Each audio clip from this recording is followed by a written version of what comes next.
اور وہ یہ ہے کہ ہم آپس ہی میں ایک دوسرے کا مال ناجائز طور پر کھا لیتے ہیں، اور بعض اوقات اس قدر کھا چکے ہیں کہ ہمیں اس کا احساس بھی نہیں رہ گیا۔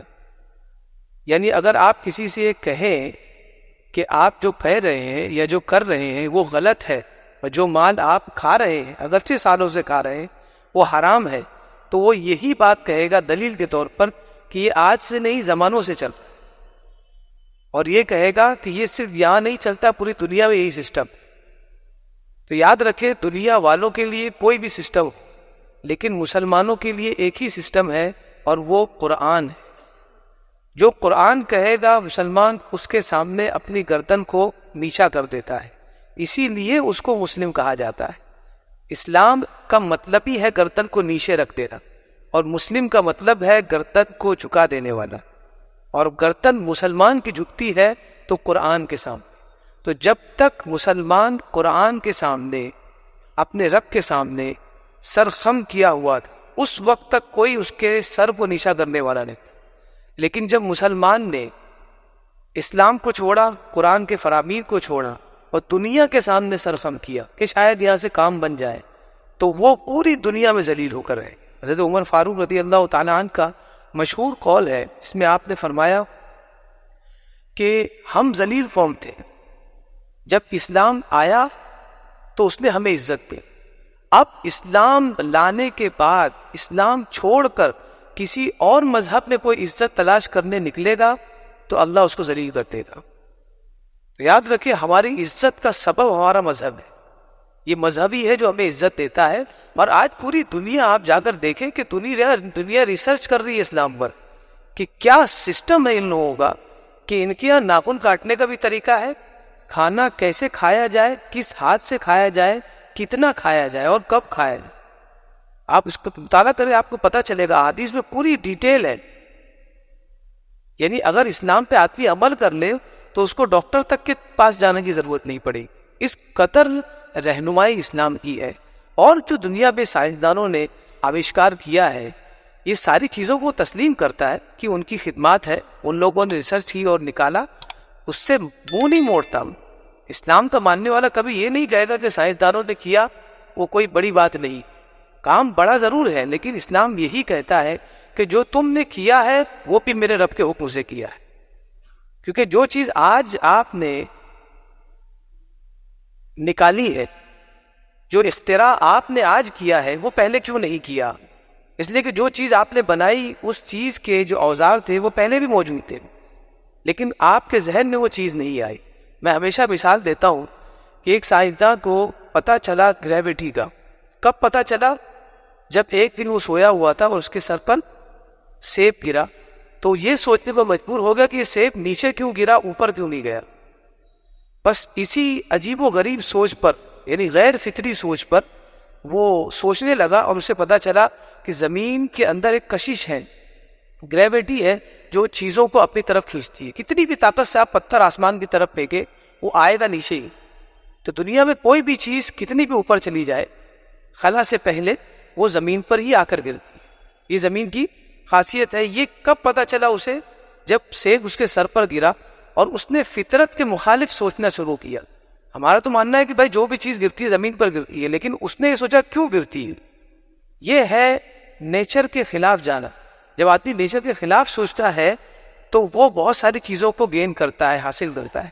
اس نے یہ چیز سوچی، اس کے بعد اس کو پتا چلا کہ زمین کے اندر کشش ہے کہ انسان کو بھی تیزی کے ساتھ اوپر سے پھینک دیا جائے تو وہ نیچے آ کر گرے گا۔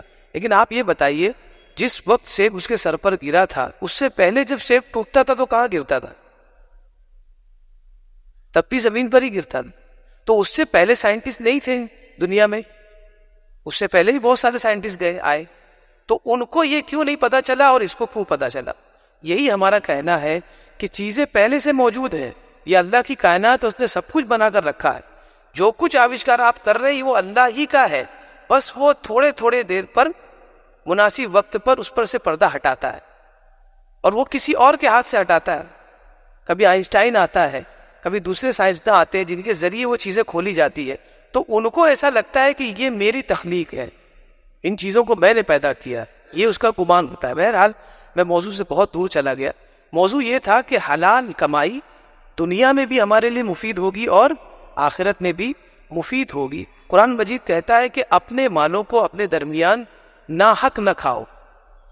بہت سارے میں نے سنا کہ بسیاں لگاتے ہیں. وہ بسی ایسی ہوتی ہے, میں نے تو پہلی بار سنا ایسی بسی, ورنہ ہمارے یہاں تو سسٹم سے بسی چلتی ہے کہ 5 لوگوں نے اگر 500 روپیہ دیا ہے تو جو رقم آئے گی وہ ایک بندے کو جائے, پھر اگلے مہینے دوسرے کو جائے گی. لیکن یہاں میں نے سنا, ہوتا ہوگا اور بھی جگہ, لیکن مجھ کو نہیں پتا تھا کہ ایسا بھی ہوتا ہے کہ جو پہلی بسی لینا چاہتا ہوگا تو اس کو کچھ کم پیسہ ملے گا, 2 یا 1 مہینے کا پیسہ کم ملے گا. یہ کیا ہے؟ یہ سود کھا رہے ہیں. آپ کیا سوچ رہے ہیں کہ اس سے آپ کو کاروبار کے لیے پیسہ مل جائے گا, موڑی مل جائے گی؟ ارے آپ اس سے بہتر ہے کہ کاروبار ہی نہ کریں, انتظار کریں, اللہ تبارک و تعالیٰ آپ کے کاروبار میں برکت دے دے گا کہ آپ دوسروں کے انویسٹر بن جائیں گے. لیکن اس طرح سے اللہ سے جنگ بول نہ لیں, اس لیے کہ 2 روپیہ سود کا لینا خدا کی کائنات میں اس حاکم سے جنگ لینا, اور یہ بات ہم سمجھ نہیں پا رہے. اس سے اگر جنگ لیں گے تو ہم کبھی اس کی کائنات میں جو اس کے قوانین پر چلتی ہے سکھ سے نہیں رہ سکتے. اور آگے فرمایا, اور نہ ہی حاکموں کے پاس لوگوں کے مقدمے لے جاؤ اس لیے تاکہ تم اس سے کچھ پیسہ کما سکو. آج تو ہمارے معاشرے میں یہ عام ہے, جھوٹے کیسز لگائے جاتے ہیں اپنے ہی بھائیوں پر تاکہ اس سے 2 پیسہ مل جائے. جو مالدار ہے, آج مالدار کی علامت یہ ہے کہ اگر کوئی مالدار ہے تو 2 سے 3 کیس چل ہی رہے ہو. یعنی اگر وہ مالدار ہے اور کیس نہیں ہے تو مالدار نہیں ہو, غریب ہے. ایک غریب و مڈل کلاس ایسا ہوتا ہے جس کے اوپر کیس نہیں چلتا, ورنہ امیروں کی تو شان ہے کہ وہ بھی چلتے ہیں, ایک ڈرائیور بھی ہوتا ہے اور ساتھ میں ایک وکیل بھی ہوتا ہے. یہ معاملات ہے ہمارے یہاں کے. اس کی وجہ یہ ہے کہ لوگ اس قدر حرام کھانے کے عادی ہو گئے ہیں کہ وہ کسی کی زندگی سے بھی کھلواڑ کر سکتے ہیں اس لیے کہ ان کو صرف حرام کھانے کے لیے مل جائے. لیکن وہ یہ نہیں سوچ رہے کہ جو وہ حرام جمع کر رہے ہیں وہ دنیا میں کچھ دیر کے لیے فائدہ مند ہوگا, لیکن دنیا میں بھی اس کا منہ کالا ہوگا اور آخرت میں بھی. تو اگر دنیا میں کچھ دیر کا فائدہ حاصل کرنا چاہتا ہے کوئی شخص تو کتنا بیوقوف ہوگا کہ وہ تھوڑے دیر کے لیے فائدے کے لیے لوگوں کے سے جنگ لے رہا ہے, لوگوں کو ہلاک کر رہا ہے, اور آخرت میں بھی وہ کچھ فائدہ نہیں اٹھائے گا. جبکہ یہ زندگی اصل میں زندگی نہیں, اصل زندگی اس کے مرنے کے بعد آخرت کی ہے جو ہمیشہ رہے. تو وہ زندگی جو 40 سال یا 60 سال کی ہے وہ زندگی کہلاتی ہے, یا وہ زندگی جس کا پتہ ہی نہیں کہ کب تک رہے گی. قیامت کے بعد, حساب کے بعد جب جنت یا جہنم کا فیصلہ ہوگا تو اس کے بعد جو جنت میں ہے وہ جنت میں, اور جو جہنم میں ہے جہنم میں رہیں گے. اب وہ کب تک رہیں گے اس کی کوئی انتہا نہیں کرتا. تو یہ جاننے کی بات بھی اگر کوئی اللہ سے جنگ لے تو کتنا دلیر ہے. وہ دلیر سمجھتا ہے, لیکن عمر گزرنے کے بعد, وقت گزرنے کے بعد اسے احساس ہوتا ہے کہ جو میں نے کیا وہ بہت غلط کیا ہے. لیکن وقت جب گزر جائے, اور یہ بھی تو مانے نا کہ آپ نے جو کیا ہے, کیا ضروری ہے کہ اس پر اللہ تبارک و تعالیٰ تمہاری توبہ کو قبول کر لے؟ وہ تو اللہ رحمان و رحیم ہے, قبول کرنے والا ہے. لیکن یہ کیسے سوچ لیا کہ قبول ہی کر لے گا؟ گناہ کرتے وقت کبھی ڈر نہیں لگا, لیکن توبہ کرتے وقت یقین رہتا ہے کہ قبول ہو جائے گی. یہ عجیب سا کانفیڈنس ہے. تو یہ جب تک ہمارے اندر پیدا نہیں ہوگا تو ہم اپنے معاشرے کو خود سدھار نہیں سکتے. اور میں ہمیشہ جو ہے انٹرنل چیزوں کو دیکھتا ہوں کہ اپنے معاشرے کو سدھارو. اب اپنے گھر میں آپ اپنے بچوں کے لیے آئیڈیل بنیں بجائے اس کی کہ دوسروں کے لیے آئیڈیل بنیں. آپ اپنے گھر کو سدھاریں. پورا محلہ اگر غلط ہے تو آپ کے گھر سے ایک روشنی نکلنی چاہیے, کیونکہ ہمیں خدا سے جنگ نہیں لینا ہے لوگوں کے لیے. یہ کہنا غلط ہے کہ ساری دنیا کر رہی ہے, بلکہ یہ کہے کہ ساری دنیا کا مالک نے جو کہا ہے وہ میں کہوں گا. یہ سب سے صحیح بات ہے. اب آئیے حرام دولت کا کیا انجام ہوتا ہے اس کو واقعی کی صورت میں بتاؤں میں. حضرت عیسیٰ علیہ السلام آپ سفر پر نکلے, اور آپ کے ساتھ آپ کا ایک ساتھی تھا جو آپ کے ساتھ سفر پر نکلا. ایک جگہ آپ رکے, ایک نہر کے پاس, دریا کے پاس, اور وہاں پر کھانے کا ارادہ کیا. 3 روٹیاں تھیں, 3 میں سے 2 روٹیاں حضرت عیسیٰ علیہ السلام نے ایک روٹی کھائی اور آپ کے ساتھی نے ایک روٹی کھائی. کھانے کے بعد حضرت عیسیٰ علیہ السلام اٹھے اور گئے اور چشمے سے پانی پیا, اور پانی پینے کے بعد جب واپس آئے تو دیکھے کہ وہ جو تیسری روٹی تھی وہ وہاں نہیں تھی. ایک روٹی ساتھی نے کھائی اور ایک روٹی آپ نے کھائی, تیسری روٹی وہاں پر موجود نہیں تھی. آپ نے اپنے ساتھی سے پوچھا کہ تیسری روٹی کس نے لیا؟ تو اس نے کہا لا ادری, حضور میں نہیں جانتا کہ تیسری روٹی کس نے لیا. تو آپ نے کہا کوئی بات نہیں, اور پھر بعد میں آپ نے سفر جاری رکھا. کچھ دور گئے تو وہاں پر آپ نے ایک ہرن کو دیکھا جو اپنے 2 چھوٹے بچوں کے ساتھ گھوم رہی تھی، ٹہل رہی تھی. آپ نے ان 2 بچوں میں سے ایک بچے کو بلایا تو وہ آ گیا، اسے گرایا، ذبح کیا، اسے بھونا، اس کا گوشت خود بھی کھایا اور اپنے اس ساتھی کو بھی کھلایا، اور اس کے بعد اس کی ہڈیوں کو ایک جگہ جمع کر کے کہا قم بإذن اللہ، اللہ کے حکم سے تو زندہ ہو جا. تو وہ ہرن کا بچہ زندہ بھی ہو گیا. ایسا لگ رہا تھا کہ نہ اسے بلایا گیا، نہ ذبح کیا گیا، نہ اس کے گوشت کو بھونا گیا. اللہ تبارک و تعالیٰ جس کے ہاتھ میں چاہے طاقت دے دے، اور وہ تو اللہ کے نبی ہے. مردوں کو زندہ کرنا یا زندوں کو مار دینا یہ نبیوں کی طاقت اللہ کی جانب سے، اس میں کوئی شک و شبہ کی بات ہی نہیں. جب یہ معاملہ ہو گیا تو آپ اپنے جو ساتھی تھے اس کی طرف متوجہ ہوئے اور کہا کہ جس ذات نے تجھے یہ معاملہ دکھایا، میں اسی قسم دے کر کہتا ہوں، بتا وہ تیسری روٹی کس نے؟ تو اس نے کہا کہ میں نہیں جانتا. یہ دیکھ رہے ہیں آپ، ایک نبی کے سامنے جرأت. اس نے کہا کہ میں نہیں جانتا. آپ نے کچھ نہیں کہا اور سفر جاری رہا. کچھ دور گئے تو وہاں جانے کے بعد ایک نہر آئی پانی کی، وہاں پر آپ لوگ بیٹھ گئے اور کہا کہ اب یہاں سے جانا جو ہے، اس ندی کو جو پار کرنا ہے وہ کشتیوں کے ذریعے سفر کیا جائے گا. لیکن آپ نے اس سے کہا کہ میرا ہاتھ پکڑو، اور ہاتھ پکڑ کر آپ دریا پر چلنے لگے، اور وہ ساتھی بھی دریا پر چلنے لگا. دریا جب پار ہو گیا تو آپ نے کہا قسم ہے اس ذات کی جس نے تجھے اس پانی پر چلایا، پتا اس روٹی کو کس نے لیا؟ تب اس نے کہا کہ میں نہیں جانتا. انسان طبیعت دیکھیے آپ، وہ کرامتوں سے نہیں مانتا ہے، وہ کرامتوں سے نہیں مانتا ہے، وہ کس سے مانتا ہے وہ آگے پتہ چلے گی.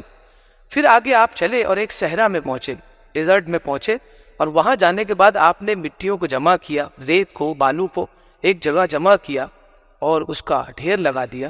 اور ڈھیر لگانے کے بعد کہا کہ اے مٹیوں، اللہ کے حکم سے سونا بن جاؤ. ساری کی ساری مٹی سونا بن گئی. اب جب وہ سونا بن گئی تو آپ نے کہا کہ اس میں سے تہائی 1/3 میرا، اور اے میرے ساتھی 1/3 تیرا، اور 1/3 اس کا جس نے وہ تیسری روٹی لی. تو اس نے فوراً کہا کہ وہ تیسری روٹی لینے والا بھی میں. یعنی آپ دیکھیے کہ انسان کو اگر لانا ہے اپنے انڈر میں تو صرف اور صرف جائیداد، مال، دنیا، اسی سے انسان آتا ہے. تو اسی لیے جب آپ کا بچہ اپنی پگار سے زیادہ گھر پر لا کر دے تو آپ چیک کریں کہ وہ حلال ہے یا حرام ہے. یہ آپ کا فرض بنتا ہے. کبھی بھی مال کی زیادتی پہ دھیان نہ، بلکہ یہ دیکھیں کہ مال کی زیادتی حلال ہے یا حرام ہے. اس لیے کہ سب سے زبردست اٹیک وہیں سے ہوتا ہے. اولیاء نے کہا عورتوں کے ذریعے ہمیں آزمایا گیا، ہم نے آزمائش قبول کر لی. بیماریوں کے ذریعے ہمیں آزمایا گیا، ہم نے بیماریوں کو بھی جھیل لیا. بہت ساری آزمائش ہمارے ساتھ ہوئی، سب ہم نے جھیل لیا. پیاس سے آزمایا گیا، ہم نے جھیل لیا. لیکن یہ دولت یہ ایسی زبردست چیز ہے کہ جس کے سامنے اولیاء نے بھی کہا کہ اس سے ہم آزمائش سے دور رہنا چاہتے ہیں. اسی لیے کسی ولی کو الا ماشاء اللہ آپ دیکھیں گے کہ وہ آپ کو امیر نہیں ملے گا، وہ بالکل درویش اور فقیر، اس سے زیادہ کوئی خوش نہیں. جبکہ اس کے دربار میں آ کر لوگ مالدار ہو جاتا، لیکن اسے آپ دیکھو گے کہ وہ بے مال ہے. اصل میں مالداری وہی ہے جو دل سے ہو. تو مالداری اور مال وہ سینے میں نہیں بلکہ جیب میں ہونا چاہیے. بہرحال اس نے کہا کہ یہ میں نے ہی وہ روٹی دی تھی. تو آپ کو بڑی ناراضگی ہوئی اور آپ نے کہا کہ ٹھیک ہے اب تم میرے ساتھ مت رہنا، یہ لو اور تم یہاں سے چلے جاؤ. اس سے ایک چیز یہ بھی پتہ چلتی ہے، نیک انسان اپنے ساتھی کو اس وقت تک اپنے سے دور نہ رکھ کرے جب تک کہ وہ جرم کا اقبال نہ کر لے، اعتراف نہ کرے تب تک کہ اسے گلٹی نہ کرے. یہ نہ کہے کہ تو نے گناہ کیا تھا صرف وہ شک و بات کی بنیاد پر. جبکہ جو نبی مردوں کو زندہ کر دے وہ یہ نہیں پتہ لگا سکتا کہ کس نے روٹی لی تھی، یہ اس کی آزمائش تھی. تو اچھوں کے ساتھ رہو اور گناہ کرو اور یہ سوچو کہ ان کو پتہ نہیں ہے. پتہ چل جاتا ہے، پتہ چل جاتا ہے، لیکن یہی تو ان کا طریقہ ہوتا ہے کہ شاید آج نہیں کل نہیں پرسوں کسی نہ کسی صحبت میں یہ سدھر جائے گا. بہرحال وہ وہاں سے سونا اس نے لیا، جو کہ اس کا مقصد سونا تھا، اس کا سونا مقصد نبی نہیں تھا، ان کی صحبت نہیں تھی. وہ سونا لے کر آگے نکلا. کچھ ہی دور پر 2 ڈاکوؤں نے اس کو پکڑ لیا، اور ڈاکوؤں نے اس کو پکڑا اور کہا کہ ہم تجھے مار ڈالیں گے، سونا لے لیں گے. اس نے کہا مارنے کی ضرورت ہی نہیں ہے، یہ سونا ہے، تھوڑا تم لے لو، تھوڑا تمہارا ساتھی ہے، کچھ میں لے لیتا ہوں، بالکل معاملہ حل ہو جائے گا. تو انہوں نے کہا ٹھیک ہے. تو ایک ڈاکو اور یہ بندہ یہ دونوں بیٹھ گئے. انہوں نے کہا دوسرے والے ساتھی سے, تیسرے سے, کہ تم جاؤ اور آبادی سے کچھ کھانا لے آ. جب وہ کھانا لانے گیا تو اس کے دل میں آیا کہ کاش کہ یہ پورا سونا میرا ہو جائے. تو اس نے اس کھانے میں زہر ملا دیا اور یہ سوچا کہ جب یہ کھانا کھائیں گے تو یہ مر جائیں گے اور سونا تنی تنہا میرا ہو جائے گا. اور وہاں ان دونوں نے یہ پلاننگ کی کہ جیسے ہی یہ آئے گا ہمارے پاس, ہم دونوں اس پر حملہ آور ہوگی, اسے مار ڈالیں گے. اور وہی ہوا. یہ کھانا لے کر پہنچا ہی اس سے پہلے ان لوگوں نے اس پر حملہ کیا اور مار دیا. اب مارنے میں بھی طاقت لگتی ہے. تھک گئے, جب تھک ہار کر بیٹھے تو سب سے پہلے وہ کھانا لیا اور اچھے سے کھانا کھایا, اور اس کے بعد وہ بھی اس کے بازو میں آرام فرمانے لگے. اب آپ دیکھیے کہ سونا جہاں کے وہی تھا. کچھ دیر کے بعد حضرت عیسیٰ علیہ السلام کا گزر وہی سے ہوا تو آپ نے دیکھا کہ 3 لوگ مرے پڑے ہیں اور سونا جیسا کی ویسا ہے. یہ واقعہ بتاتا ہے کہ انسان کتنی بھی دولت جمع کر لے, وہ کبھی اپنے لیے نہیں دوسروں ہی کے لیے جمع کر سکتا ہے. اگر اپنے لیے جمع کرنا ہے تو دنیا میں اسے صدقہ کر دے, دنیا میں ایسے لوگوں کو دے دے جو لوگ اس کے لیے دعائیں کرتے, مچھلیوں کو دانہ ڈالے, اپنے گھر والوں کی مدد کرے, رشتہ داروں کی مدد کرے, تاکہ ان کی دعائیں, آپ پتہ نہیں آپ کو جب کسی کی آپ مدد کرتے ہیں, آپ کے خاندان میں کوئی غریب ہوگا جو بیچارہ بول نہیں سکتا ہے, لیکن آپ کو اگر پتہ لگتا ہے, نہیں لگتا ہے پتہ لگائیے, اس کے گھر جائیے اور چپکے سے دوسروں کے ذریعے اس کی مدد کریے. یہ راز صرف آپ کے اور آپ کے رب کے درمیان رہے. ہو سکتا ہے کسی شہر میں وہ اٹھے اور ہاتھ اٹھا کر کہہ دے کہ مولا جس نے 1 روپیہ مجھے دیا اسے کبھی دنیا میں کوئی تکلیف نہ دینا, اور وہ دعا قبول ہو جائے, کیونکہ یہ دعا دل سے نکلتی ہے. یہ دعا دل سے نکل جائے اور کام ہو جائے گا. ورنہ آپ کتنا بھی جمع کر لیں وہ کسی اور کے لیے جمع کر لیں. ایک بلینئر تھا, اس کے یہاں ایک ڈرائیور کام کرتا تھا اور بہت دن تک اس نے کام کیا, اپنی آخری زندگی لگا دی, اور اس کے بعد وہ بلینئر کا انتقال ہو گیا. جب وہ مرا تو اس کی ساری پراپرٹی اس کی بیوی کے نام ہو گئی. وہ پراپرٹی اس کی بیوی کے نام پر ہو گئی, اور اس کی بیوی نے سب سے پہلے نکاح کے لیے اگر کسی کو چوز کیا تو اسی کے ڈرائیور ہے, کیونکہ اس نے دیکھا یہ ڈرائیور بہت ایماندار تھا, بہت نیک اور صالح تھا, تو اس نے کہا کہ میں اسی سے شادی کروں گی. اور بعد میں جب وہ لوگ سفر کر رہے تھے تو ڈرائیور نے اپنی بیوی سے کہا کہ میں تو ہمیشہ یہی سوچتا تھا کہ میں سیٹ کے لیے کام کر رہا ہوں, لیکن آج پتہ چلا کہ پوری زندگی سیٹ میرے لیے کام کر رہے ہیں. کیونکہ ظاہر سی بات ہے ڈرائیور کی بیوی بلینئر کی بیوی تھی, تو سارا بلینئر کا پیسہ وہ ڈرائیور کے حصے میں چلا گیا. تو یہ مطلب نہیں کہ آپ پیسہ جمع ہی نہ کریں, پیسہ بالکل جمع کریں تاکہ آپ کے برے وقت میں وہ کام آئے, لیکن پیسہ اکاؤنٹ میں جمع کریں یا جیب میں جمع کریں, دل میں جمع نہ کریں, تاکہ ایسا نہ ہو کہ آپ 1 روپیہ دینے کے لیے 10 بار سوچیں اور اس کے بعد 11ویں مرتبہ سوچیں کہ خالی میں ہی بنا ہوں جو لوگوں کو نوازوں. اللہ تبارک و تعالیٰ کی بارگاہ میں دعا ہے کہ ہمیں کہنے سننے سے زیادہ اس پر عمل کی توفیق عطا فرمائے. وما علینا الا البلاغ المبین.